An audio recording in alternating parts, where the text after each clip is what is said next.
할렐루야! 2023년 1월 11일 수요일 말씀을 함께 나누려고 합니다. 먼저 기도하겠습니다. 주님, 이 시간 주님의 말씀을 듣고자 모였습니다.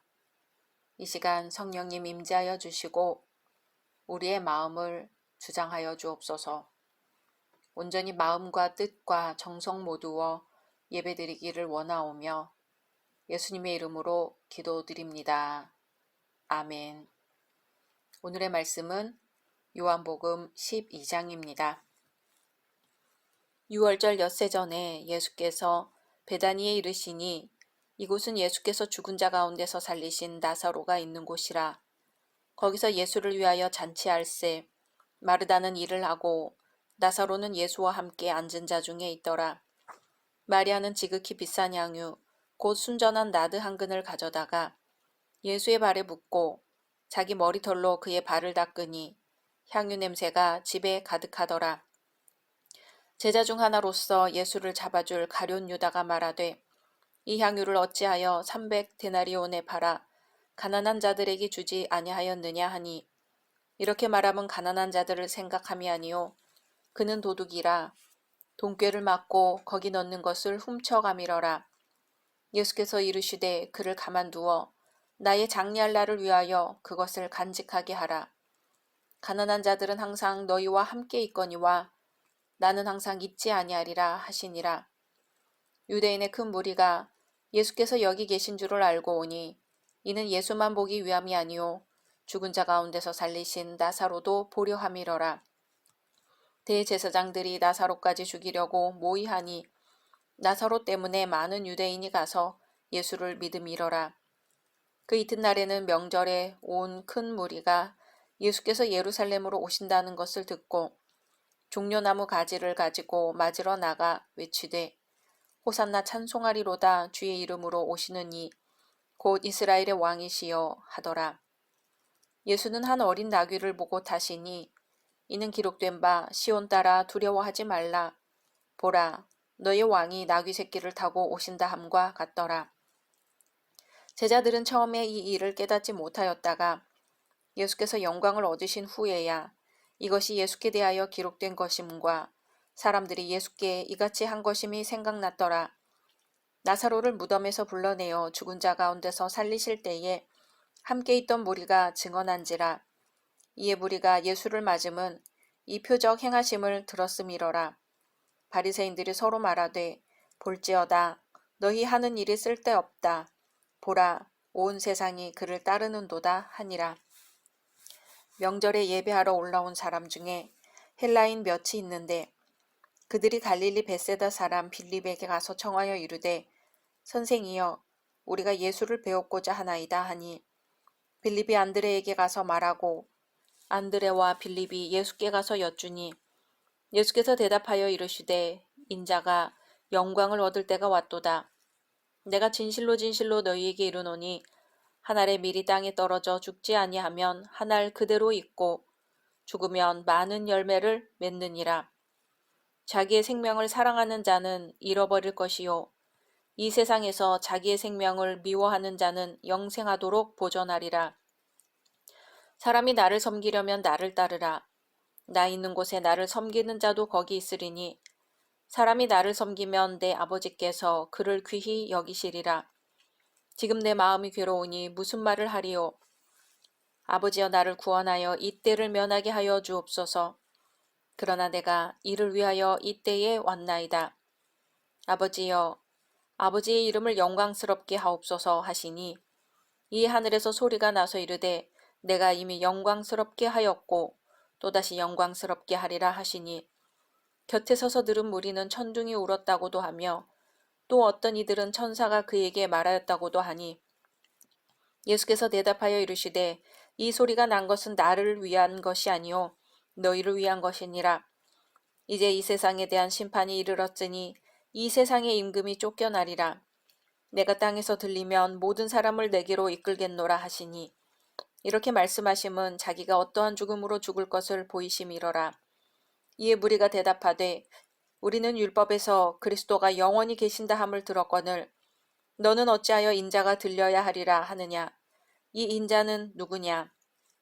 예수께서 이르시되 아직 잠시 동안 빛이 너희 중에 있으니 빛이 있을 동안에 다녀 어둠에 붙잡히지 않게 하라. 어둠에 다니는 자는 그 가는 곳을 알지 못하느니라. 너희에게 아직 빛이 있을 동안에 빛을 믿으라. 그리하면 빛의 아들이 되리라. 예수께서 이 말씀을 하시고 그들을 떠나가서 숨으시니라. 이렇게 많은 표적을 그들 앞에서 행하셨으나 그를 믿지 아니하니 이는 선지자 이사야의 말씀을 이루려 하심이라. 이르되 주여 우리에게서 들은 바를 누가 믿었으며 주의 팔이 누구에게 나타났나이까 하였더라. 그들이 능히 믿지 못한 것은 이 때문이니 곧 이사야가 다시 일렀으되 그들의 눈을 멀게 하시고 그들의 마음을 완고하게 하셨으니 이는 그들로 하여금 눈으로 보고 마음으로 깨닫고 돌이켜 내게 고침을 받지 못하게 하려 함이라 하였음이더라. 이사야가 이렇게 말한 것은 주의 영광을 보고 주를 가리켜 말한 것이라. 그러나 관리 중에도 그를 믿는 자가 많되 바리새인들 때문에 드러나게 말하지 못하니 이는 출교를 당할까 두려워함이라. 그들은 사람의 영광을 하나님의 영광보다 더 사랑하였더라. 예수께서 외쳐 이르시되 나를 믿는 자는 나를 믿는 것이 아니요 나를 보내신 이를 믿는 것이며 나를 보는 자는 나를 보내신 이를 보는 것이니라. 나는 빛으로 세상에 왔나니 물은 나를 믿는 자로 어둠에 거하지 않게 하려 함이로라. 사람이 내 말을 듣고 지키지 아니할지라도 내가 그를 심판하지 아니하노라. 내가 온 것은 세상을 심판하려 함이 아니요 세상을 구원하려 함이로라. 나를 저버리고 내 말을 받지 아니하는 자를 심판할 리가 있으니 곧 내가 한 그 말이 마지막 날에 그를 심판하리라. 내가 내 자유로 말한 것이 아니요 나를 보내신 아버지께서 내가 말할 것과 이를 것을 친히 명령하여 주셨으니 나는 그의 명령이 영생인 줄 아노라.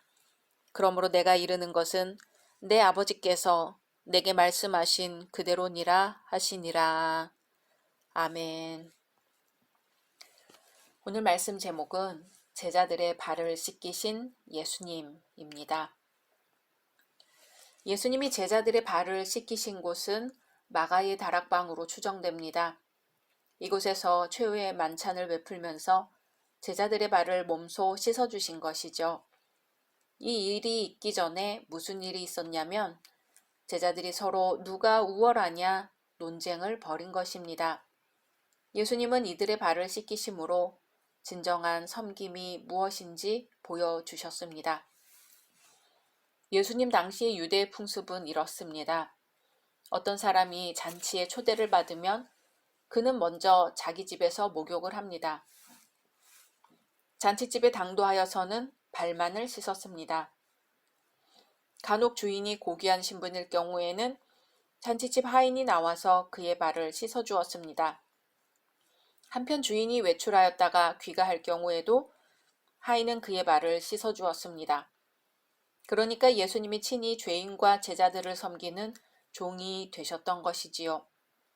인자가 온 것은 섬김을 받으려 함이 아니라 도리어 섬기려 하고 자기 목숨을 많은 사람의 대속물로 주려 함이니라 하셨습니다.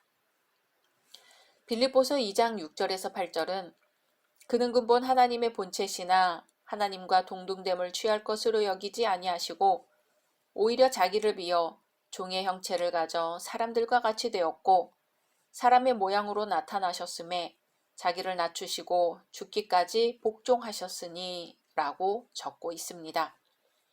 히브리서 기자는 모세가 하나님의 종으로 충성한 것처럼 예수님은 하나님의 집 맡은 아들로서 충성하셨다고 합니다. 이러한 모든 말씀들은 당시 종교 지도자들의 행위와 가르침과는 판이하게 달랐습니다. 그들은 입술로는 섬김과 겸손을 외쳤지만 실제로는 타인보다 높은 자리를 선점하려고 혈안이 되어 있었습니다. 이에 대해 예수께서는 누구든지 크고자 하는 자는 너희를 섬기는 자가 되고 너희 중에 누구든지 으뜸이 되고자 하는 자는 너희 종이 되어야 하리라고 가르치셨습니다. 이런 예수님의 말씀과 그 모범이 오늘날 시사하는 바가 굉장히 큽니다. 왜냐하면 세상 사람들 대부분 또 신실한 그리스도인이라 하는 사람들까지도 자기 과시, 자기 우월감에 젖어 있기 때문입니다. 만유의 주요 선생이신 예수께서 친히 자신을 낮추시어 죄인을 섬긴 것처럼 자기 본분을 지키고 겸손히 봉사하는 한 사람이 절실히 필요한 것이 오늘의 세상입니다. 또 예수님이 제자들의 발을 씻기신 것은 단순히 청결을 목적으로 한 것이 아닙니다. 이 행위는 죄 씻음의 의미가 있습니다. 제자들의 발이 물로 씻어져 정결하게 되는 것처럼 인류의 죄는 그리스도의 십자가 보혈로 씻음을 받게 되는 것을 예표하는 것입니다. 성경에 이르기를 주께서 제자들을 사랑하시되 끝까지 사랑하셨다고 했습니다. 주님은 십자가를 앞두고서도 제자들을 먼저 생각하셨습니다. 이러한 사랑이 그리스도를 통해 오늘 말씀에서 구체적으로 나타나고 있지요. 예수께서는 손수 제자들의 발을 씻기심으로 죄인된 인류를 향한 지극한 사랑을 보여주셨습니다. 앞으로 예수님을 모른다고 부인할 베드로의 발을 씻겨주시고 예수님을 팔아버릴 가룟 유다의 발까지 씻겨주셨습니다. 원수까지 사랑한다는 게 무엇인지 보여주셨습니다. 그런 일이 일어날 것을 아시면서도 그렇게 하셨습니다. 요한 사도는 그래서 이렇게 말하지요. 우리가 말과 혀로만 사랑하지 말고 오직 행함과 진실함으로 하자. 아멘. 여러분, 만일 누군가가 여러분에게 유명한 조각품에 대해 알고 있는 것이 있냐고 묻는다면 뭐라고 대답하시겠어요? 아마도 로댕이 생각하는 사람에 대해서는 말할 수 있을 것입니다. 한 남자가 턱을 괴고 뭔가를 생각하는 모습이지요. 사람들은 이 작품을 보면서 저 남자가 과연 생각하고 있던 건 무엇일까 생각하기도 합니다. 우리 인간들은요, 이 조각상의 남자가 깊은 생각 속에 빠져 있었던 그 모습과도 같이 모두 무언가 생각을 하고 있습니다. 누군가의 진짜 마음을 알고 싶다면 그 사람이 가장 가치 있게 생각하는 것이 무엇인가 알아야 하겠죠. 왜냐하면 사람들은 자신이 가장 가치 있다고 생각하는 것들을 행동이나 말로 표현하며 살기 때문이죠. 머릿속에 돈 생각으로만 가득 찬 사람은 삶을 돈 벌기 위해 바칠 것이고 사랑을 가치 있게 생각하는 사람은 사랑하며 살 것입니다. 그렇다면 우리는 과연 어떤 것이 우리 인생에 최고 가치가 있다고 생각하며 살고 있을까요? 예수님은 오늘 제자들의 발을 씻기시는 겸손함을 보여주셨습니다. 우리를 향한 예수님의 생각이 무엇인지 보여주는 장면인 거죠. 예수님은 우리들을 사랑하셨고 우리들을 사랑하시는 것과 같이 우리도 이웃을 향해 사랑과 겸손으로 살기 원하셔서 그런 행동을 보여주신 것이죠. 가룟 유다는 무슨 생각을 했을까요? 예수님과 함께 만찬 자리에 있으면서도 예수님이 발을 씻겨주시는 상황에서도 어떻게 하면 예수님을 팔아넘길까 하는 생각에 빠져 있었습니다. 그래서 예수님은 떡을 떼어주시며 자기의 할 일을 하라고 말씀하시지 않았던가요? 그러자 바로 예수님을 팔기 위해 밖으로 나가버렸습니다. 그런 부정적인 생각을 할 때에 사단이 들어간 것입니다. 우리는 무슨 생각을 하며 살고 있을까요? 무슨 생각이 요즘 우리 머릿속을 채우고 있을까요? 어떤 사람들은 신앙을 통해서 경건한 삶을 살기도 하고 모든 삶의 가장 우선순위로 예수님을 모시고 살기 원하기도 합니다. 생각 속에 살아계신 예수님이 계시기 때문이죠. 하지만 반대로 사회, 경제, 문화가 발전하는데도 마약, 자살, 폭력, 성폭력 등 끔찍한 생각들로 가득 찬 사람도 많은 게 사실입니다.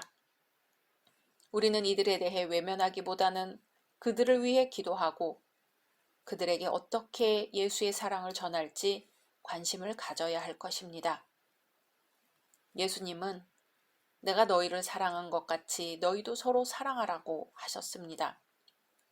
더욱이 예수님은 우리를 죽기까지, 끝까지 사랑하셨습니다. 우리 안에 계신 예수님이 저들에게도 계시길 원하심을 깨닫고 저들을 사랑해야 할 것입니다. 다름 아닌 예수님의 명령입니다. 우리를 사랑하시되 끝까지 사랑하신 주님, 우리도 한번 끝까지 사랑하기로 마음 먹어보는 거지요. 그 능력은 내게서 나오는 것이 아니고 우리 안에 계신 성령께서 공급해 주실 것을 믿습니다. 말씀 생각하면서 기도하겠습니다. 주님, 이 시간 주님 앞에 고개를 숙입니다. 주님, 친히 종의 자리로 내려가셔서 우리들의 발을 씻겨주시는 주님, 주님을 바라봅니다. 우리는 높아지려 하고 대우받으려 하고 남이 먼저 해주길 바라는 마음이 가득한데 주님은 우리의 발을 씻어주고 계시네요. 이 시간 회개하오니 용서하옵소서. 미처 깨닫지 못한 죄가 있다면 그 죄도 용서하여 주옵소서. 미처 용서해달라고 사과하지 못한 것들이 있다면 가서 사과하게 하소서. 말로만 그치는 회개가 아니라 진정 행함으로 이어지는 회개가 되게 하옵소서. 예수님의 이름으로 기도드립니다. 아멘.